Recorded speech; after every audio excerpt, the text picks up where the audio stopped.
Obviously, a disappointing loss. Walked to the locker room right after the game, and I told the guys that's on me. Obviously, I didn't have them ready to execute at a high enough level. I don't think our young men will sit there and point blame at each other or whatever the case may be. I think they're hurting, they're frustrated, but for whatever reason, we weren't able to find a way to execute for 4 quarters. The things we say we want to do as a program, we weren't able to do. Continue to turn the ball over, which has been our Achilles heel this season, or our losses. We didn't have many explosive plays as an offense. Defensively, obviously, that first drive, and then not being able to really stop the run until later in the game. The defense did some good things, but not good enough. And like I mentioned earlier, that special teams blunder wasn't good enough. So, we're not where we need to be in order to find ways to win games. And that's the frustrating part. And like I said, it starts with me. So I got to go back and figure out during these next few weeks what we need to do differently in order to get the thing. The guys believe there's no quitting them. They're not sitting there giving up. If I had my druthers, I'm sure they'd want to get back to work tomorrow immediately and find ways to get this thing fixed. We're a banged up team, pretty obvious, but we got to find ways to get healthy, and it starts with me also finding ways to win the football game in all 3 phases. Evan and then Frank, you guys fire away. Just speak loudly, please. Sure. Ryan, if you could take us through just kind of when did you guys realize that Seth was not going to be able to play? How long did you give Peter time to kind of prepare for this game, if you will? Yeah, look, with Seth, it truly came down to a game day decision. We're going to see how he felt today. Obviously, we know that he had his shoulder was hurt last game. He was out at practice every single day this week in a variety of capacities and doing different things. So it literally, but Peter was able to prepare and work. And, look, I'll give Peter credit. He battled today. Was it the best statistical game in the world? No. But, Peter was a guy that, going into training camp was our 4th string quarterback.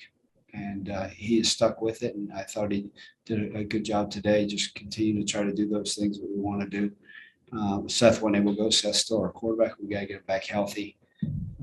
But we got to find ways to execute better. When you say he was able to be, Seth was able to be in the right capacities, would you be able to say what exactly he was able to do? Because you said Saturday he was at practice. So just what capacities was he able to be in? Yeah, I mean, he was able to do some things, but not everything on a detailed basis in and out. So he was out there. He was in shoulder pads. He was running around. Obviously, we're never going to put a guy that could be in harm's way out there on the field on game day. We talked to doctors. We continue to do things. Obviously, a lot of rehabilitation. The kid worked really hard and had every desire to try to play the game. So it wasn't that. It was just if he had the arm strength to go today. And, as long as we weren't going to risk him further injury. So, throughout the week, he was able to do a variety of different things. And, sometimes he was able to throw the ball, but maybe it wasn't with the velocity we wanted or the distance we wanted. And so we felt that, really midday today, as the day went on, we knew that he wasn't going to be able to go out there today and fully execute. But you guys saw him in pregame. He was able to throw some passes. He was able to do some things with his legs, but just we didn't feel comfortable putting him out there in full capacity. And with that, with Peter, just obviously you mentioned in the game day decision, but just how did you prepare Peter this week? Because obviously it's a game time decision. You were assuming that during practice, Peter probably has, preparing like a starter, but we don't know if he's going to be a starter. Yeah, we talked when we talked to Peter and Seth. Obviously we're very realistic and said, hey, Peter, you got to roll with this thing right now and act like you're the starter. And he did. He did a nice job preparing all week. He worked hard. He pushed himself. He understood the game plan that was called for him. And like I said, Peter was all in with the understanding of it, and he got the practice reps with the ones. Hunter Halsley got the practice reps with the twos. And so, and then when Seth was out there, he was able to do some things, but it just wasn't always full speed like we would hoped. How do you handle, when you're having to switch to Peter, how do you handle the playbook? Obviously, you're able to do some things with Peter that you can't do with Seth in terms of running the ball.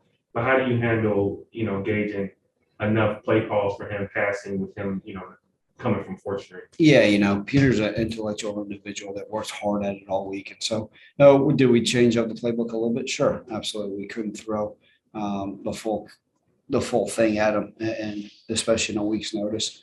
But he worked hard. We had enough plays that we felt comfortable with. Obviously, we did some more quarterback run game with him, stuff that we hadn't been able to do in my time here at Memphis, and some of our quarterback run stuff that we were able to open up. He did a nice job reading it. Obviously, we didn't have a lot of success throwing the ball tonight. And I think where we struggled offensively, there's no explosive plays. We weren't able to hit any of the shots down the field. We weren't really able to push it other than sometimes when the pocket broke down and he was able to run and use his legs. So, that's part of it. We couldn't get our true run game going. And you could say that was a variety of reasons, whether they brought a safety down the box to try to defend him. They blitzed probably 50% more than they had shown all season. So, again, I've got to do a better job making sure that we're ready for everything. And it's on me.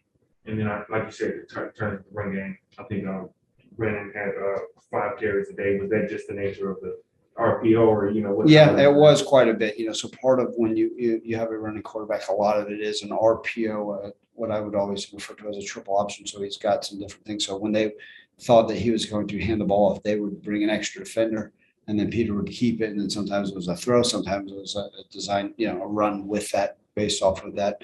So that part had an effect. And then when you get behind the sticks, we're playing too far behind, what I would say just off series, if you will. And so that requires you to throw it a little bit more than you want and not get the run game going. That was part of what happened to us tonight. As far as Seth, I know you guys are heading into the bye week or off week. Is there any timetable on, his status for us in 2 weeks? No, Evan, I hope he can play. He is our quarterback. He's done a phenomenal job all year. Again, I think he'll be day to day. We are going to work. I'm not one of those coaches just going to say, we got to get healthy, though. So we're going to be smart with him and see where he's at. And hopefully we'll have some more answers, as he continues to progress, because he's going to work his tail off to get back. And then Sanchez, free, NC David Kemp out there, or John Cartwright. Any update on the 4 of them, or specific updates? Yeah. Besides that? Sanchez Blake is out for the season with an injury that occurred last game.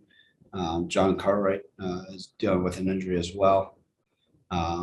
David Kemp didn't make the travel roster. And then who was your last question? Drake Clark. Day to day, we hope he's in a similar situation that we hope we can get him back sooner than later. With guys being day to day, is it a matter of just kind of, what exactly kind of is the process? Because I think with Drake, it's been now a couple of weeks now. So kind of like when it's day to day, what exactly is? Well, it depends on the severity of the injury. So everybody's different, right? If it's sometimes there's guys like with concussions and they got past certain test scores, right? There's guys with ankles that, they look great, and then they can have a setback. We can never, we're going to rely on the medical experts. We got a fantastic medical team, athletic training department that does a great job pouring into our guys, and we've got excellent feedback back and forth. I don't ever force a guy back. The one thing about our guys is they work. Our guys are sometimes in the training room at 5 a.m. Till 5 p.m. and doing Zoom study hall just so they can try to get back. So Dree Clark is one of those that, his day to day, as soon as he's healthy, whether it's a significant possible risk to further injury or pain tolerance, each one of our players is different with that. So when you've got an off week, like you do now, how do you handle, you got a lot of guys banged up, but still need to get that preparation for SMU. How do you do that? Yeah, and that's that fine balance. We do need to get healthy. I'm not going to sit here and make any bones about it. We do need to find ways to get healthy and get some of our guys back. We have lost a significant number of guys to season-ending injuries. In my 6 years here, again, no excuses at all. But we've got we've been banged up more so this year than we have in the past, and we got to find ways. But we do need to work, and our guys understood that. That's the one thing in that locker room.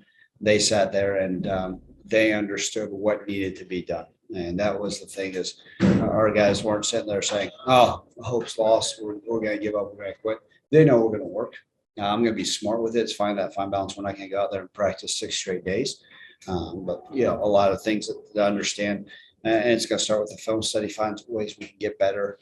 And again, myself included, right? I got to do a self-evaluation, figure out what I can do to assist this program to get over the hump, because it's certain things that we're not doing in order to execute to win. And nobody wants to hear close. Nobody wants to hear any of that stuff. We just got to find ways to get it better done. And ultimately, it starts with me. And I promise you guys that. And our young men will believe and keep at it. Brian, I think I had 2 weeks ago, but now you guys are 4-4, kind of just like that team was 3 years ago. At this point, you don't obviously want to get into like panic mode or anything, but just what do you do now with these last 4 games? I guess, I know you want to do it day to day, but what do you do now knowing that there isn't much time now to kind of turn the season around? What do you think needs to change at this point the most besides turnovers, you think? Yeah, I think the guys do have this sense of urgency and they understand that, right? And I think I'd be very concerned if I'd come and sat down here and the locker room wasn't pissed or we didn't feel like things that they had given up hope. They hadn't, I mean, it was amazing. Even regardless of what the score looked like with 4 minutes and 13 seconds, the guys were saying, let's go, we can get this. It's a lot of the same group of guys that had some come behind wins where the ball bounced their way last year in certain games. And it's not. And so it's just continue to believe, continue to push. And we have a certain standard that we're going to uphold. And like I said, and I've got to continue to find ways to meet that standard of excellence with everything we do. And how do we do it? Right. I've got to look at everything, Evan, whether it's, is there things we can do better from a practice plan standpoint? Is there a game planning schematically things that we can do to continue to improve? Is there a personnel? Is there a guy, hey, maybe this guy gives us a better chance to have success? And I think we look at all those things and find ways to get this program better. All right, we're gonna move to Zoom. Terry, go ahead. Hey, Coach, I know it's a disappointing loss, but what positive can you take? I know you said the guys fought hard the whole game, but what positive can you take without looking at the film?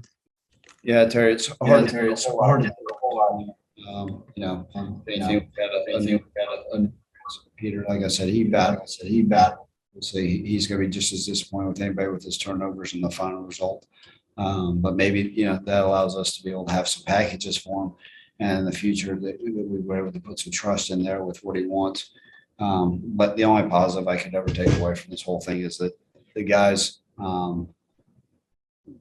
won't quit. And I know that because I just saw them in the locker room, and they'll continue to battle. And that's the type of team we'll have, and that's the type of team we'll always have, regardless of what the outcome of games are, whether we're 12-0 or where we sit right now at 4-4. And so they're disappointed, they're frustrated. And again, like I said, it ultimately starts with me, and I got to find ways to get it fixed.